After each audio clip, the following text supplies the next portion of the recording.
오늘 10월 월삭 기도에 하나님 앞에 예수님을 멈춰서게 하는 사람, 이런 제목으로 말씀을 전하도록 하겠습니다. 예수님을 멈춰서게 하는 사람. 오늘 말씀은 맹인 거지 바디메오를 예수님께서 고쳐주시는 장면입니다. 이 말씀은요, 예수님께서 공생의 마지막 일주일 고난주간을 지키기 위해서 예루살렘으로 가던 길, 그러니까 예루살렘에 입성하기 전에 바로 있었던 사건입니다. 마지막으로 예수님께서 행하신 기적이고 은혜의 사건입니다. 여리고 길가에 앉아있던 한 맹인 거지 바디메오가 예수님의 가던 걸음을 멈추게 했고, 여러분, 예수님의 가던 걸음이 멈춰서서 어떤 한 인생에게 그의 시선을 주목하기 시작하면 반드시 그 인생에게는 하나님의 기적과 하늘의 은혜가 임하게 됩니다. 오늘 10월 한 달, 그래서 우리 사랑하는 성도님들의 인생의 삶이 예수님의 걸음을 멈추게 하고 예수님의 시선이 저와 여러분 가운데 주목하게 되어지는 10월 한 달 되기를 주님의 이름으로 축원합니다. 그럼 예수님의 걸음을 멈추게 했던 이 바디메오의 모습을 통하여 오늘 우리가 예수님을 멈춰서게 하는 것은 누구이며 어떻게 예수님의 그 걸음을 멈추게 할 수 있을까? 오늘 세 가지로 정리하여서 이 세 가지를 우리의 기도 제목 삼아서 함께 기도하도록 하겠습니다. 첫째, 간절함으로 부르짖는 사람입니다. 한번 따라하겠습니다. 간절함으로 부르짖는 사람이다. 자, 우리 46절 말씀 한번 읽어보겠습니다. 시작.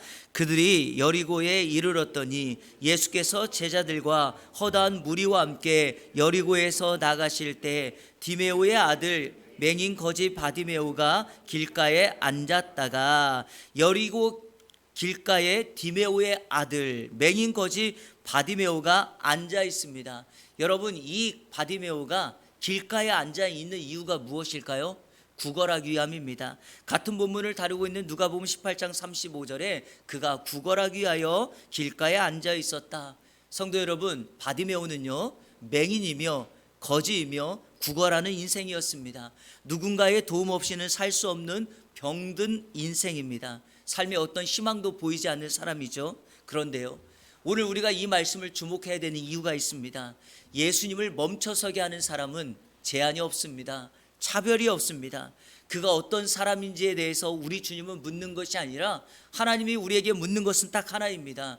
당신에게 이러한 간절함이 있는가? 라는 것이죠. 성도 여러분, 오늘 이 새벽에 10월 한 달 동안 하나님 앞에 간절함으로 나갈 마음, 자세가 되어 있으십니까?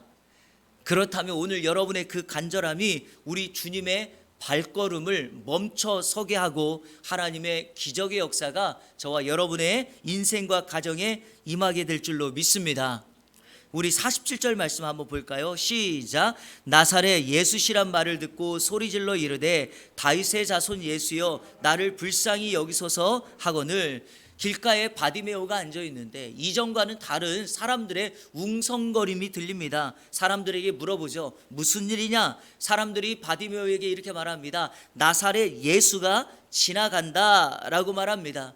이 말을 듣는 순간 바디메오는 지금 이 시간이, 바로 지금이 자신의 인생의 중요한 전환점, 분기점, 그리고 하나님이 주신 기회라는 것을 알았습니다.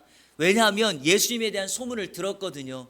예수님이 죽은 자를 살린다. 예수님이 안진뱅이를 일으킨다. 예수님이 나와 같은 소경을 눈뜨게 했다라고 하는 소문을 들었습니다. 그래서 바디메오는 늘상 예수 그리스도를 나도 만나고 싶다라는 생각이 들었는데 바로 그 예수님이 자기 앞을 지나가고 계신다라는 말을 들었습니다. 바로 이 기회를 붙잡고자 바디메오는 예수님을 만나고 싶은 마음이 들었던 거죠. 그래서 어떻게 합니까? 성경은 이렇게 말합니다. 맹인 거지 바디메오가 소리를 질렀다라고 말합니다. 다윗의 자손 예수여라고 소리를 지릅니다. 여러분, 앞을 볼 수 없기에 내가 있는 곳을 상대방에게 알림으로 상대방이 나에게 다가올 수 있도록 소리를 지른 것입니다. 여러분, 이것이 바로 간절함이 아니고 무엇입니까? 자, 그러면 여기서 우리가 오해할지도 모르는 것이 하나가 있습니다.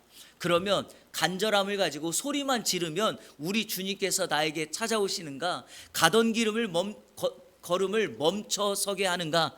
여러분 그렇게 생각하시나요? 그렇지 않습니다. 이 간절함의 표현과 함께 반드시 예수 그리스도 그분에 대한 삶의 고백, 믿음의 고백이 필요합니다. 이 바디메오는 큰 소리로 예수님을 부른 다음에 그 예수님이 누구인가라고 하는 분명한 고백을 합니다. 다윗의 자손 예수여. 한번 따라해 볼까요? 다윗의 자손 예수여, 나를 불쌍히 여기소서.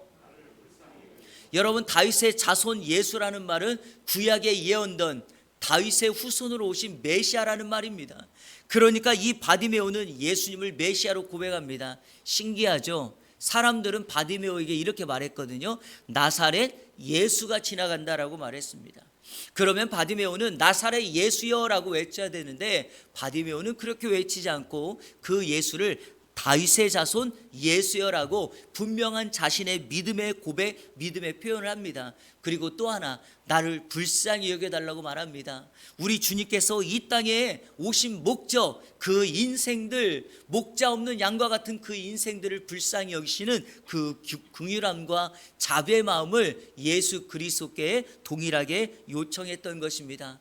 여러분, 믿음의 고백, 예수 그리스도를 부르짖는 이 간절함이 예수 그리스도 그 가던 길을 멈춰서게 하고 이 바디메오를 주목하게 했다는 것입니다. 오늘 이 새벽에 하나님을 향한 우리의 간절함과 믿음의 고백이 오늘 예수 그리스도 그분께서 저와 여러분의 기도를 주목하시고 반드시 이곳에 하나님의 응답을 주실 줄로 믿습니다. 그 은혜가 10월 한 달 가운데 임하기를 주님의 이름으로 축원합니다. 두 번째, 우리 주님의 걸음을 멈추게 하는 것은 장애물을 극복해야 된다는 것입니다.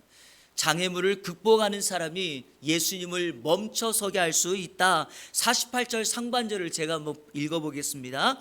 많은 사람이 꾸짖어 잠잠하라 하되. 여러분, 바디메오가 선한 의도를 가지고 예수 그리스도를 큰 소리로 불렀고 예수님을 다윗의 자손 예수여 나를 불쌍히 여겨 달라라고 말했습니다. 얼마나 좋은 일입니까?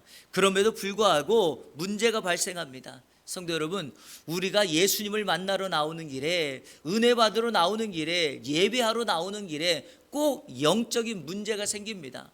왜냐하면 사단은 우리가 예수 믿는 것을, 은혜 받는 것을 싫어하기 때문에 은혜 받는 현장, 그 장소, 그 시간에 어떠한 문제라도 일으켜 우리로 하여금 장애물, 벽을 만들어 세웁니다. 바디메오의 경우에는요, 이 많은 사람이 누구일까? 예수님의 제자일 확률이 매우 높습니다. 이 제자들이 바디메오를 꾸짖었습니다. 왜 꾸짖었을까요? 단순히 소리를 지르기 때문에 꾸짖었는가? 잘 들어보십시오. 그게 아닙니다. 예수님이 가던 길에 큰 소리로 거지, 맹인, 구걸하는 사람이 예수님을 부르니까 그를 꾸짖었던 이유는 한 가지입니다. 예수님은 너 같은 사람에게는 관심이 없어 라고 말하는 것과 같습니다.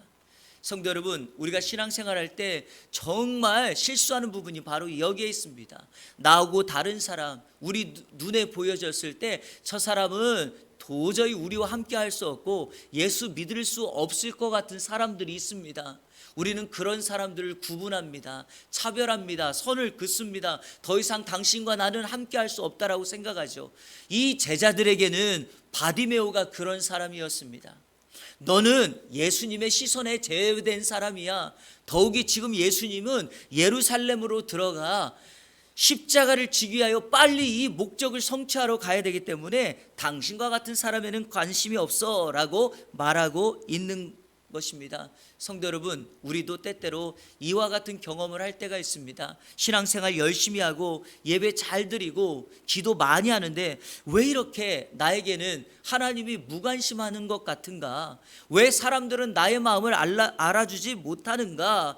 누군가 나를 도와주기는커녕 자꾸만 손가락질하는 것 같은 이런 생각이 들 때가 있습니다. 그게 바로 오늘 바디메오가 만나는 동일한 장애물과 같습니다. 그런데 바로 이 대목이 인생의 중요한 분기점입니다. 만약 바디메오가 이와 같은 장애물을 만났을 때 자신의 나아갈 길에서 멈춰서고 주저앉는다면 주님을 만나지 못합니다. 주님을 멈춰서게 할 수 없습니다. 우리도 마찬가지입니다. 오늘 10월 한 달을 살아가고 하나님 앞에 가지고 있는 우리의 기도의 제목, 우리의 은혜 받는 그 기도의 제목을 하나님 앞에 올려드렸는데 이런 장애물이 생겼을 때 이것을 이겨내지 못하면 여러분 어떻게 될까요? 우리 주님의 은혜를 경험할 수 없습니다. 자, 그러면 바디메오는 어떻게 이 장애물을 극복했는가? 자, 우리 48절을 처음부터 읽겠습니다. 시작. 죄송합니다. 자막에 있는 것부터 읽겠습니다. 시작. 그가 더욱 크게 소리질러 이르되, 뭐라고 말합니까? 예수님을 다윗의 자손이여 나를 불쌍히 여기소서 똑같이 부릅니다. 그러나 한 가지 달라진 게 있죠. 뭐죠? 그가 더욱 크게 소리질러. 여러분, 이겁니다. 제자들은 바디메오에게 소리 지르지 마, 조용히 해, 꾸짖어, 잠잠하라고 말합니다. 하지만 바디메오는 그것을 장애로 여기지 않습니다. 문제로 여기지 않습니다. 더욱 크게 소리 질렀다라고 말합니다. 왜 그럴까요? 지금이 아니면 예수님을 만날 수 없다라고 하는 생각이 들었습니다. 지금 은혜 받지 않으면 내가 더 이상 은혜 받을 수 없다라는 생각이 들었습니다. 지금이 나에게 주님을 만날 마지막 기회이며 최고의 시간이라는 것을 알았습니다. 혹시 이거 아시나요? 이 세상에 살고 있는 사람들 가운데 적지 않은 사람들이 이와는 다른 생각을 가지고 있습니다. 지금 아니어도 돼. 먼저 급한 일부터 해결하고 교회 나가면 돼. 예수 믿으면 돼. 라고 생각하는 사람들이 많습니다. 오늘 예배 못 드리면 다음 주에 드리지. 오늘 월상 못 나오면 다음 달에 드리면 되지. 이런 생각을 합니다. 그런데 여러분, 이것은 정말 어리석은 생각이고 이렇게 생각하는 사람은 어리석은 사람입니다. 왜 그런지 아십니까? 우리의 인생, 나의 인생에 가장 시급한 일은 바로 예수님을 만나는 일, 예수 그리스도를 만나는 일, 그거보다 더 중요한 일은 없습니다. 그리고 우리 인생에 가장 중요한 것은 우리 인생은 한 치 앞을 알 수가 없고 내가 내 인생을 결정할 수 없고 내 인생을 주관할 수 없다는 사실이죠. 왜냐하면 인생의 생사화복은 하나님께서 주관하시기에 우리는 바로 지금이 바울 사도가 고린도 교회를 향하여 말하였던 것처럼 지금이 은혜 받을 만한 때이고 지금이 구원의 날임을 꼭 명심하시기 바랍니다. 이런 마음을 가지고 주님 앞에 나아갔을 때 바디메오가 더욱 크게 소리질러 주님을 불렀더니, 자 49절 한번 보십시오. 정말 이 49절이 중요한 핵심 아닙니까? 제가 읽겠습니다. 예수께서 머물러 서서 그를 부르라 하시니 그들이 그 맹인을 부르며 이르되 안심하고 일어나 그가 너를 부르신다 하매. 여러분, 이 장면을 기억하십시오. 예수께서 머물러 서서 그를 부르라. 주님의 가던 걸음이 멈춰섭니다. 그리고 바디메오를 주목하게 하십니다. 저는요, 예수님의 인생과 행적을 보면서 꼭 기억하는 것이 있습니다. 주목하는 것이 있습니다. 예수님이 어디에서 어디를 가셨다 이런 말이 있죠. 가버나움에서 가나를 가셨다, 가나에서 나사렛에 가셨다, 베다니로 가셨다, 이런 말씀이 있을 때마다 우리가 주목해야 될 것은 바로 주님이 그 장소를 가셨다면 그 장소에 반드시 하나님의 기적이 일어나고 역사가 일어나게 된다는 사실입니다. 오늘 이 말씀이 동일한 것입니다. 예수님의 가던 길이 멈춰섰다, 어떤 인생을 주목하여 보셨다, 바로 그 장소, 그 사람에게는 하나님의 놀라운 은혜가 임하게 된다라는 것입니다. 그러면 여러분, 오늘 이 새벽에 우리가 기도해야 될 제목이 무엇이겠습니까? 하나님 앞에 10월 한 달 하나님의 시선이 우리 가정과 내 일터와 우리 사업장과 우리 아이들의 학교와 캠퍼스에 임할 수 있도록 하나님 앞에 기도한다면 우리 주님의 가던 시선, 가던 길이 멈춰져서 하나님 앞에 그 인생, 그 장소에 임하게 될 줄로 믿습니다. 병든 자는 치유됩니다. 귀신 들린 자는 떠나갑니다. 절망과 아픔을 가진 자는 희망과 소망을 갖게 되는 것이 바로 주님을 만나는 사람의 역사인 줄로 믿습니다. 여러분, 바디메오가 주님의 부르심에 나아갑니다. 50절, 맹인이 겉옷을 내버리고 뛰어 일어나 예수께 나오거늘. 오늘 또 하나의 장애물이 있습니다. 바로 이 겉옷입니다. 뛰어 일어났다는 말은 이 바디메오의 마음의 상태니까 이 겉옷이 무엇입니까, 여러분? 이 겉옷은 당시에 두 가지를 상징합니다. 하나는 그 사람의 신분을 상징하죠. 저를 한번 보시겠습니까? 제가 입고 있는 이 겉옷은 그 사람의 신분과 그 사람의 상태를 말합니다. 왕복을 입었다면 그가 왕이 되는 것입니다. 그가 이 성의를 입었다면 구별된 사람이 되는 것입니다. 경찰이 입고 있는 옷을 입었다면 경찰관이 되는 것이고요, 군복을 입었다면 그 사람이 군인이라는 것을 상징합니다. 당시에 사람들이 입고 있는 옷은 그 사람의 신분입니다. 자, 두 번째가 있습니다. 이 겉옷은 그 사람의 삶을 보호하고 지탱하는 것이었죠. 예수님 당시 고대 근동은 낮과 밤의 일교차가 매우 심합니다. 그래서 사람들이 입고 있는 겉옷은 항상 발 밑에까지 내려오는 치마와 같은 옷이었습니다. 왜냐하면 이 추위를 이 옷이 따뜻하게 보호해 주는 것입니다. 그러니까 겉옷이 무엇이냐에 따라서 그 사람의 인생의 안전과 삶을 보호하는 것이죠. 그런데 여러분, 바디메오에게 있어서 이 겉옷은 무엇일까요? 길가에 앉아서 이 바디메오가 펼쳐놓은 이 겉옷은 삶의 유익을 챙기는, 그러니까 생명을 지탱할 수 있는 중요한 장비와 같습니다. 이 겉옷 위에 동전이 떨어질 것이고 밤에는 이 겉옷을 덮으며 이 겉옷을 깔고 잠을 잘 것입니다. 예수님 앞에 나오는데 때때로 이 겉옷이 문제가 되는 경우가 있습니다. 다시 말해서 내가 붙들고 있는 삶의 그 근거, 세상은 이것을 사람들이 살고 있는 의식주라고 표현하기도 합니다. 물질이라고도 말합니다. 이 오늘 본문 앞에 부자 청년이라고 하는 사람이 나오는데요, 이 부자 청년이 바로 주님 앞에 나왔을 때, 주님이 나를 따르라고 도전했을 때 자신이 가지고 있는 물질이 너무 많아 이 재물이 아까워서 예수님이 주신 기회를 붙잡지 못하고 예수님 앞에 근심하여 돌아가는 장면이 나옵니다. 바로 이 사람에게는 이 물질이 겉옷이었던 것입니다. 성도 여러분, 지금 우리가 붙잡고 사는 겉옷, 그 겉옷이 주님 앞에 영광이 될 수도 있지만 때로는 그 겉옷, 그 의식주를 지탱하는 그것이 주님 앞에 나오는데 장애가 될 수도 있다라는 것입니다. 꼭 기억하십시오. 그것을 내려놓고 주님 앞에 나온다면 여러분, 겉옷보다 더 위대하신 능력이 많으신 하나님께서 저와 여러분의 마음을 채워주시는 은혜가 있게 될 줄로 믿습니다.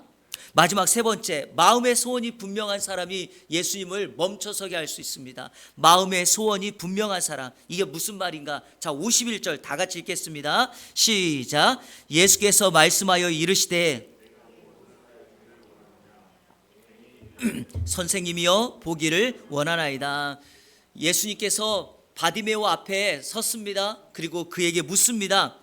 내게 무엇을 하여 주기를 원하느냐? 이것을 요즘 말로 바꾸면 뭐죠? 내 소원이 뭐냐라고 묻는 것입니다. 사실 맹인 앞에 섰는데 이것처럼 우스운 질문이 어디 있습니까? 앞이 보이지 않아서 주님을 불렀는데 당연히 뜨는 거겠죠. 그런데 이 질문이 왜 이렇게 중요하냐? 우리 인생 앞에 우리 주님이 내 소원이 무엇이냐고 물었을 때 우리는 맹인 바디메오 같은 대답을 하지 않고 다른 대답을 한다는 것입니다. 다시 말해서 세상의 것, 세속적인 것, 세상의 가치관에 돌려있는 그것들을 바라보고 있는 그것들을 요구하는 사람이 많다는 것입니다. 그래서 우리 주님이 너의 소원이 분명하냐고 묻고 있는 것입니다. 성도 여러분, 오늘 이 새벽에 주님이 저와 여러분의 귓전에 내 소원이 무엇이냐라고 묻는다면 여러분은 무엇을 대답하시겠습니까? 여러분, 우리가 이 세상에서 잘 사는 거, 성공하는 거 잘못된 거라고 말할 사람 없습니다. 중요한 것은 바디메오가 하는 답을 통하여 우리는 삶의 우선순위를 분명하게 정해야 합니다. 무엇이 우리 삶의 우선순위인가를 주님 앞에 보여드리고 고백할 때 우리 주님은 우리가 구하지 않은 것까지도 더 풍성하게 채우시는 우리 주님인 줄로 믿습니다. 자, 52절 마지막인데요, 다 같이 읽겠습니다. 시작.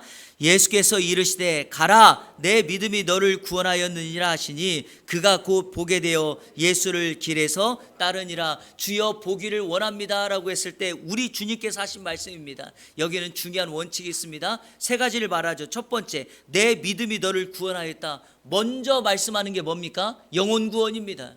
성도 여러분, 바디메오가 눈을 뜨는 것보다 우리 예수님께서 바디메오에게 가진 관심은 바로 그의 구원이었습니다. 이것이 먼저죠. 그리고 난 다음에 그가 보게 되었다라는 것입니다. 그리고 마지막 세 번째, 이 결과가 오늘 우리에게 가장 중요한 것입니다. 무엇인가? 그때부터 바디메오가 예수님을 따랐다라는 것입니다.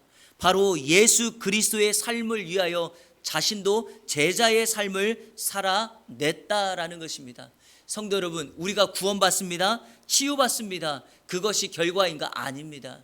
그 뒤에 주님을 따르는 제자의 삶을 사는 것이 더 중요하다라는 것입니다.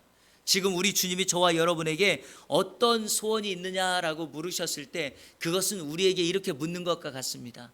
내가 너를 이걸 고쳐주면, 내가 너에게 이걸 해주면 나를 따를 각오가 되어 있느냐라고 묻는 것과 같습니다.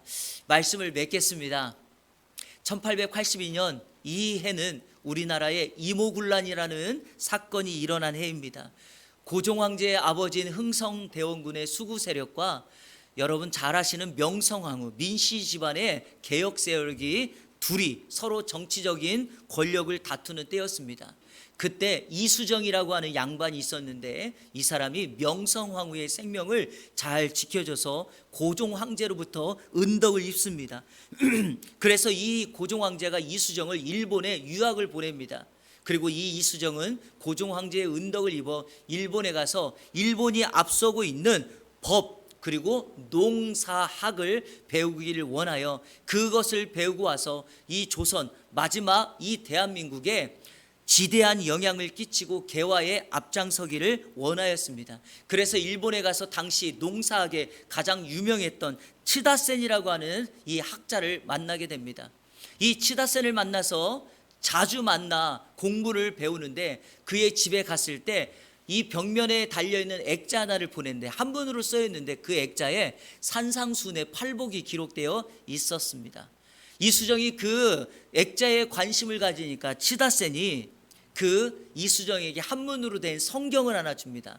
왜 이 치다센은 이수정에게 한문 성경을 주었는가? 이 치다센이 일본에 있다가 유럽으로 유학을 떠나게 되는데 그 유럽에서 예수 그리스도를 믿어 세례를 받고 기독교인이 된 것입니다. 이 독실한 크리스찬이었던 이 치다센은 일본에 와서 계속해서 사람들에게 복음을 전하는 그런 사람이 됩니다. 이 치다센이 준 한문 성경을 이 이수정이 집에 가서 계속해서 읽으면서 그 성경 안에 담겨있는 능력의 구원자 예수 그리스도를 만나게 됩니다. 그래서 치다센에게 더 말씀을 배우고 그 일본에 와 있던 선교사님 낙스라고 하는 선교사님에게 세례를 받는, 그래서 일본에서 조선인으로 처음으로 세례를 받는 사람이 됩니다. 그때부터 이수정의 소원이 바뀝니다. 일본에 간 이유는 딱 하나였죠. 농사를 배우고 법을 배워서 조선의 변화를 일으키는 사람이 되기를 원하였는데 일본에서 예수 그리스도를 만나니까 우리 조선에 이 농사보다 법보다 더 중요한 것이 이 선교사들이 증가하고 있는 예수 그리스도를 만나는 것이 우리 조선을 개화하는 데 더 중요하다라고 생각합니다. 그때부터 이수정은 자신의 인생의 목적을 바꿉니다. 하나님 앞에 소원을 둡니다. 선교사에게 말합니다. 우리 조선 땅에도 당신들과 같은 선교사를 보내달라고 요구합니다. 그때 이수정이 미국에 있는 이 교회들에게 이 선교사님을 통하여서 호소문을 씁니다. 그 호소문이요, 이 미국에 있는 교회들에게 전달되기 시작하며 특별히 미국 선교 잡지에 이 이수정, 조선의 가난한 한 나라의 한 사람이 이 자신의 나라에 선교사를 보내달라고 하는 이 호소문이 선교 잡지에 게재되게 됩니다. 그래서 미국 교회가 어떤 결정을 내리는가? 조선이라고 하는 땅에 선교사를 보내기로 결정합니다. 여러분, 그 결정으로 인하여 1885년 4월 5일 부활절 아침에 저 제물포항에 언더우드 선교사님이 첫 발을 내디게 됩니다. 그런데 제가 이거 얘기하려고 한 게 아니에요. 이 언더우드라고 하는 선교사님은요, 당시에 신학교를 졸업하고 목사 안수를 받고 인도를 향하여 선교사로 나가려고 의술과 인도어를 공부하고 있었어요. 그런데 이 언더우드 선교사님이 선교를 준비하면서 하나님 앞에 기도하기 시작하면 자꾸만 한 가지의 환상과 한 가지의 음성이 이 언더우드 선교사님의 귓전에서 맴도는 겁니다. 그게 바로 뭐냐? 너는 왜 조선에 가지 않느냐? 너는 왜 조선에 가지 않느냐라고 하는 음성이 들립니다. 마치 사도 바울이 2차 전도여행을 시작하기에 앞서 하나님 앞에 아시아를 놓고 기도하는데 마게도냐 사람 환상을 본 것처럼 와서 우리를 도와주세요라고 하는 이 환상과 같은 역사가 언더우드 선교사님 귓전에 맴돕니다. 그랬더니 어떤 역사가 일어나는가? 언더우드 선교사님이 자신이 인도로 갈 그 계획을 바꾸어 조선이라고 하는 땅으로 가게 됐고, 바로 그 1885년 4월 5일 하나님께서 이 언더우드 선교사님이 기도하고 있는 그 현장에 걸음을 멈춰서고 그의 인생의 중심에 소원을 바꾸어 조선이라고 하는 땅에 주의 복음을 전파되는 주의 은혜 역사가 임하게 된 것입니다. 성도 여러분, 왜 언더우드 선교사님이 귓전에 이러한 음성과 환상이 들렸을까요? 바로 이수정이라고 한 사람이 하나님 앞에 소원을 가지고 그 일본 땅에서 기도했을 그때가 하나님께서 언더우드 선교사님의 마음을 바꾸고 그에게 하나님의 음성을 들려준 때입니다. 그랬더니 우리 주님의 그 걸음이 언더우드 선교사님 기도하는 그 자리에 임하여 왜 너는 조선에 가지 않느냐라고 하는 한 인생을 바꾸고 목적을 바꾸는 은혜가 있게 된 것입니다. 그 언더우드 선교사님의 복음의 역사가 오늘 이 새벽에 저와 여러분이 누리며 오늘 동일하게 이곳에서 하나님 앞에 소원을 두고 기도할 수 있게 만들게 되었습니다. 여러분, 기도하면, 간절함을 가지고 주님 앞에 기도하면 우리 주님이 멈춰섭니다. 그리고 주님이 우리에게 묻습니다. 너의 소원이 무엇이냐? 그러면 우리가 기도할 때 우리가 기도하는 그 장소뿐만 아니라 기도하고 있는 내용 가운데 우리의 자녀들이 있는 그곳에, 우리의 사업의 현장에 우리 주님의 시선이 멈춰서고 반드시 그곳에 하나님의 음성이 들려지는 주의 은혜 역사가 있게 될 줄로 믿습니다. 10월 한 달 예수 그리스도의 그 걸음을 멈춰서게 하는 우리 이 안에 모든 성도님들 되시고 10월 한 달 간증함으로 하나님 앞에 간절한 소원을 올려드리는 저와 여러분 다 되시기를 주님의 이름으로 축원합니다. 우리 시간에 함께 결단의 찬양 드리도록 하겠습니다.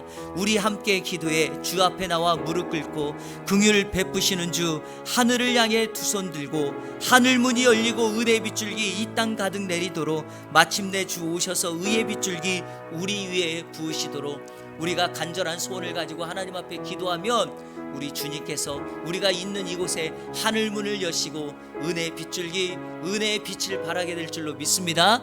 오늘 그런 마음으로 우리 같이 한번 고백하며 찬양하도록 하겠습니다. 우리 함께 기도해. 우리 함께 기도해.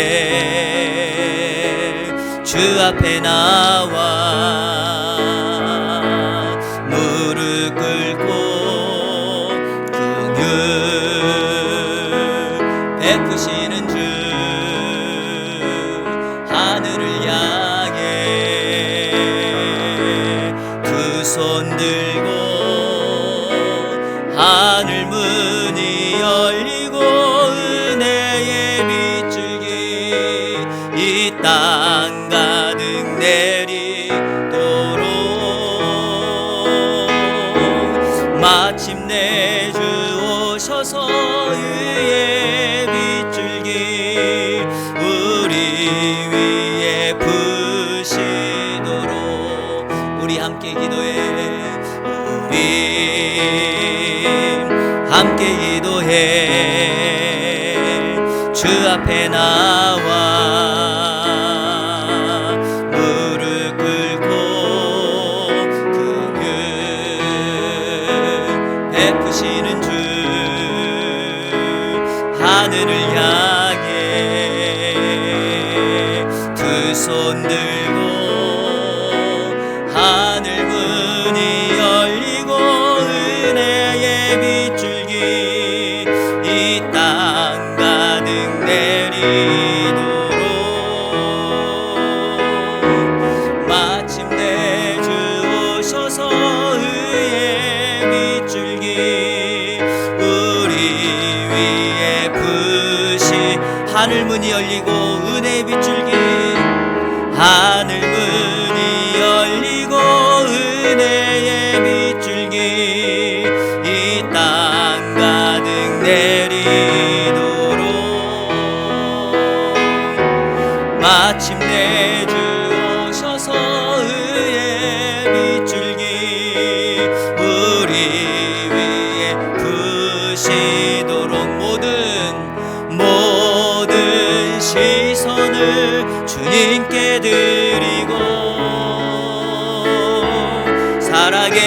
살아계신 하나님을 느낄 때 내 삶은 주의 역사가 되고 하나님이 일하기 시작하네. 모든 시선을 주님께 드리고 살아계신 하나님을 느낄 때 내 삶은 주의 역사가 되고 하나님이 일하기 시작하네.